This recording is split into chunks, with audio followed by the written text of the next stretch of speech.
So many of our images this Rosh Hashanah, our liturgy, profoundly moving and beautiful in every year. And for me, a bit more so this particular year.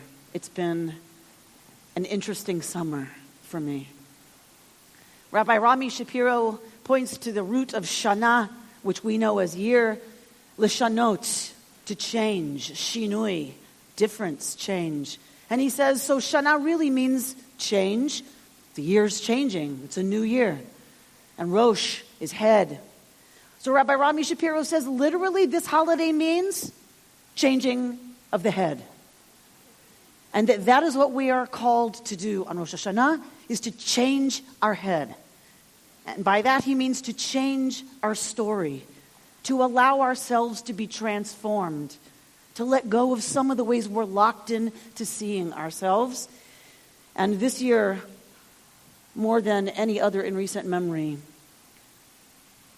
I understand more about what that means.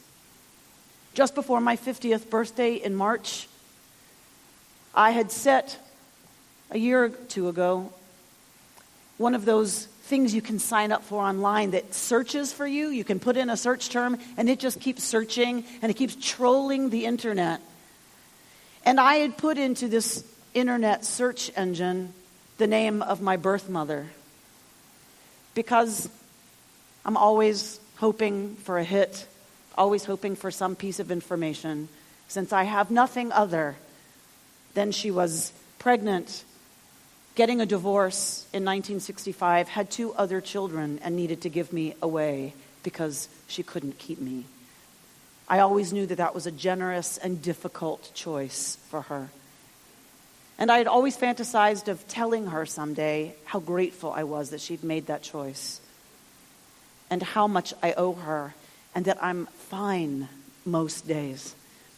I'm good most days, and how grateful I am for the life that I have. So this search engine hit on her address in Philadelphia, where I was born. And so I made the very difficult decision that by my 50th birthday, I would have a letter in the mail to that address. So my senior staff held me accountable to that decision, and they said, you have 2 more days, Amy, to write that letter. Your birthday is on Friday. I said, yes, thank you. I'm aware of that. And like good friends do, friends kept calling, have you written the letter yet? Have you written the letter yet? My friends, Sarah and Paula, who I sing with, the other altos, came into town to be with me for my birthday. And so we sat together while I cried and cried and cried and cried and typed and cried and cried and typed until I felt I was done.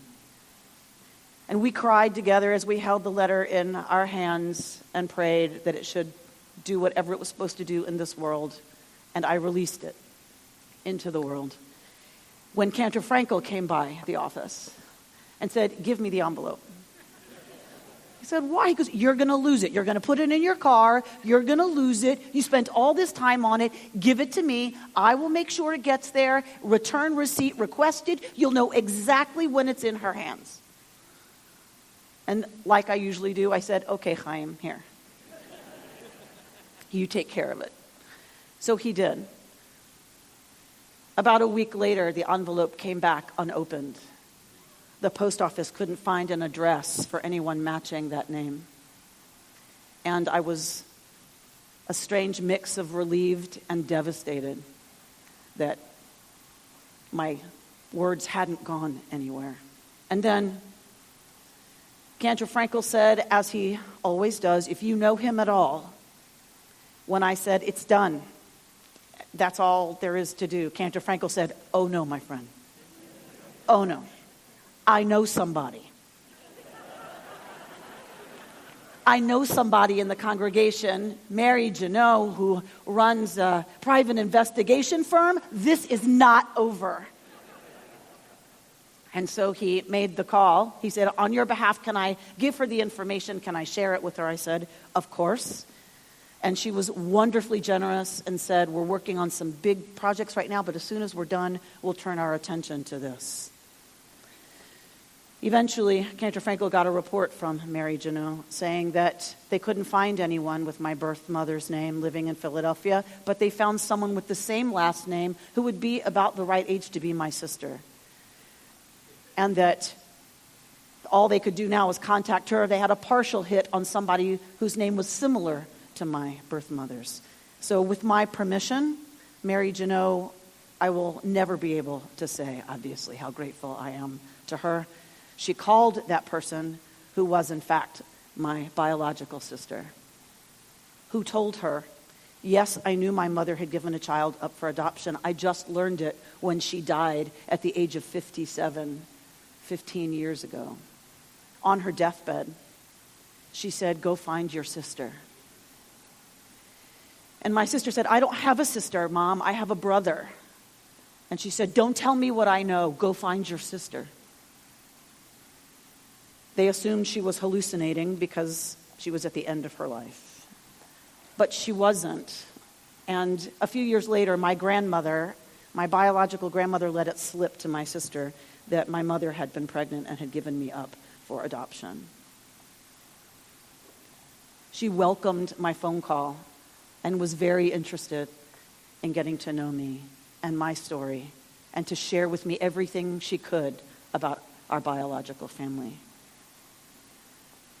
So I flew to Philadelphia a week early this summer. I was going to be on faculty at Camp JRF, and I flew to Philadelphia to meet my sister, my niece, and my 3 great nieces.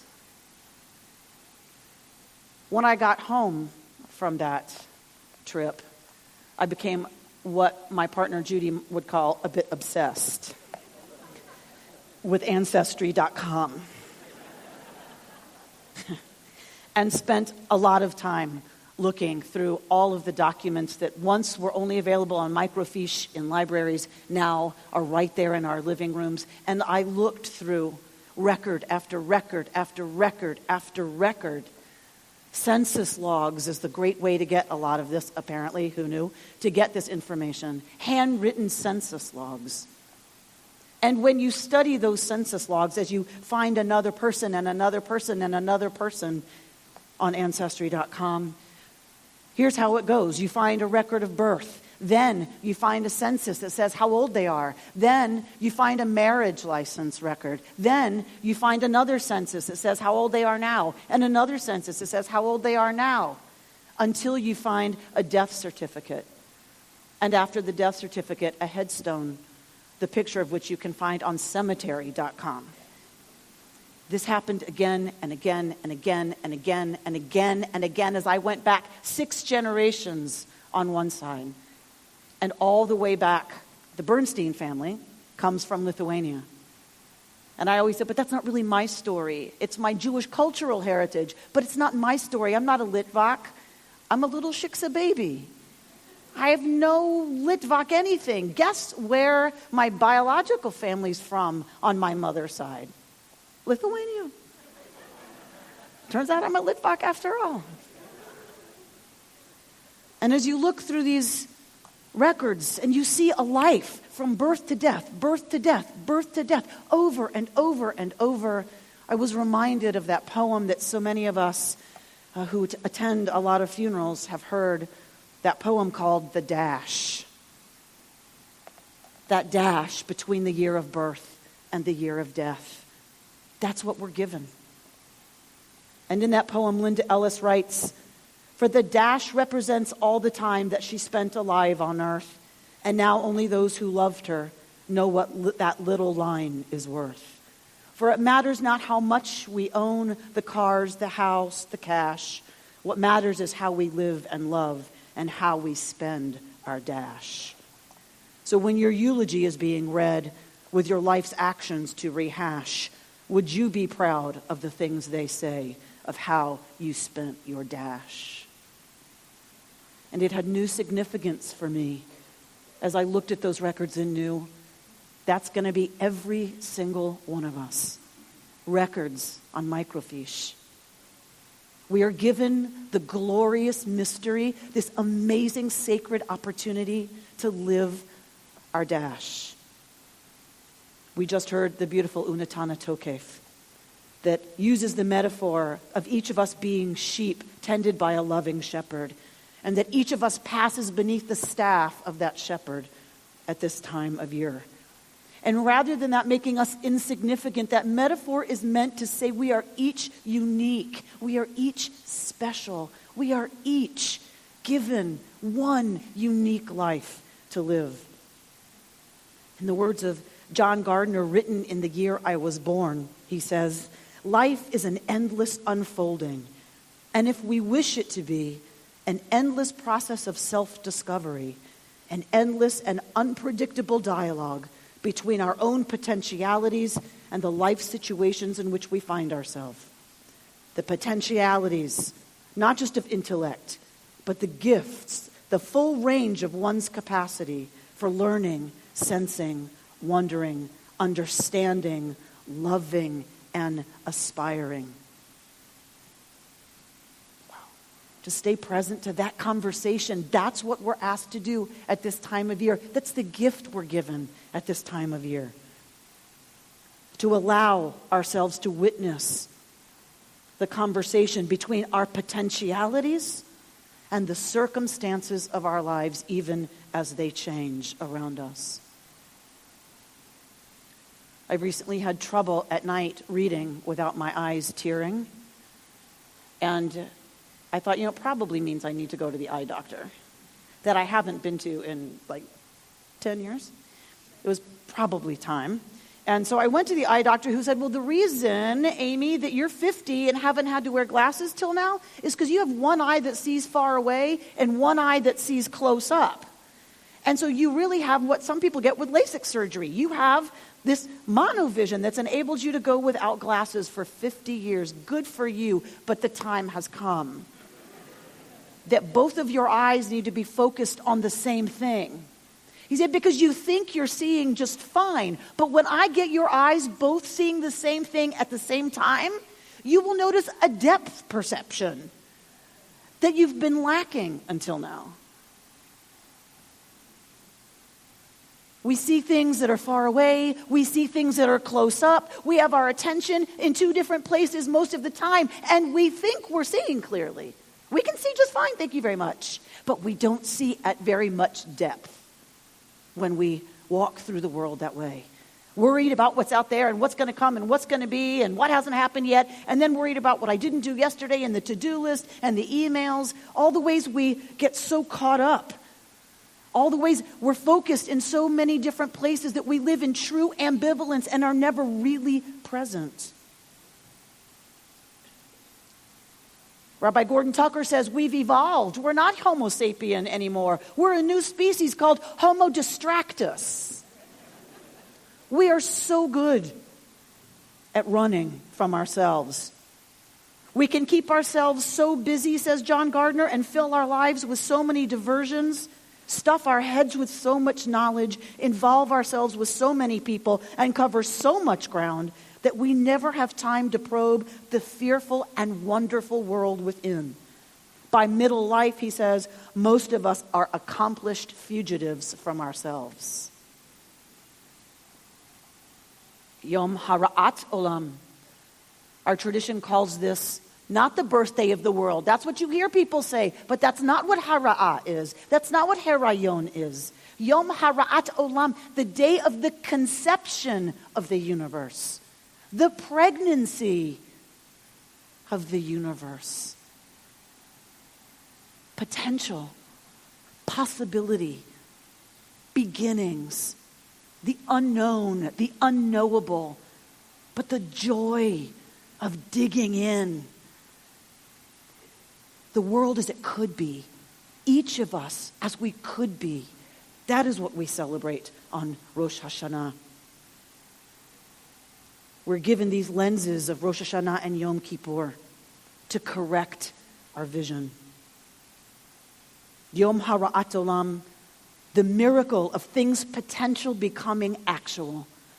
This is the lens correcting, clearing our focus on what we want. Who do we want to be?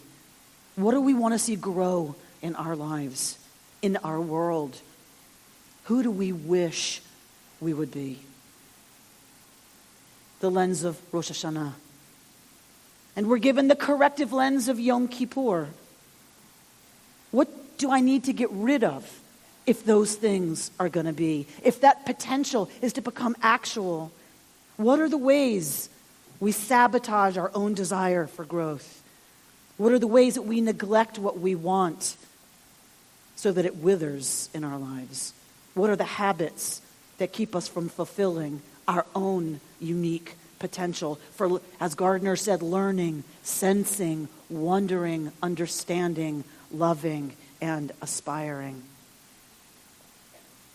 If we're going to do that, really risk becoming who we want to be, changing, letting go, breaking habits, then we need each other. That's why you're here. That's why we do this together. We need each other. I could not have begun writing that letter, making airline reservations, or picking up the phone to call my sister without Cantor Chaim Frankel.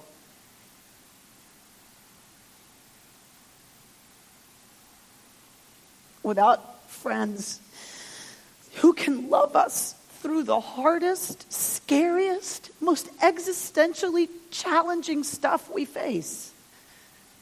We can do it together. That's what our tradition tells us. Yom Hara'at Olam, this day of celebrating potential. In my bassinet, when I was born, there was a nameplate. Everyone gets a nameplate, as you know, in the nursery. And mine said, "Baby girl Cashel."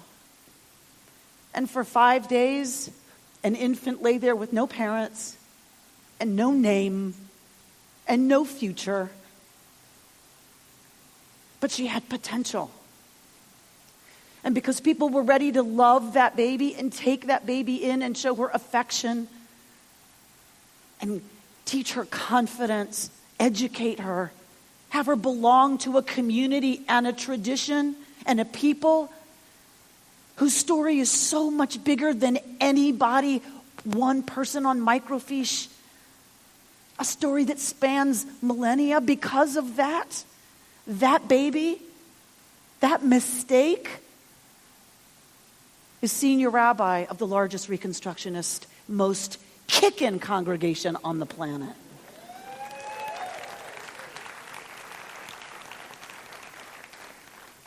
Because we can love each other into that.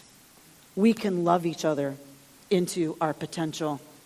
And as KI's own author, Laura Diamond, wrote in her recent new novel, Shelter Us, quote, "I can't help but think of her mistake, the mistake that led to my mother's birth, and therefore mine and my kids, all the choices that led to our whole life. Mistakes make us." This is the season during which we acknowledge with courage and hope that our mistakes make us. And we're called by our tradition to choose what and who those mistakes will make us. I've always felt my whole life, until this summer, like an imposter. Because Amy Rose Bernstein never got born. Instead, the mistake that I was assumed her identity. And so I've always walked in shoes that I felt weren't really mine. But in meeting my biological sister, in meeting her daughter and granddaughters, in looking at family photographs and meeting other members of my family on Ancestry.com,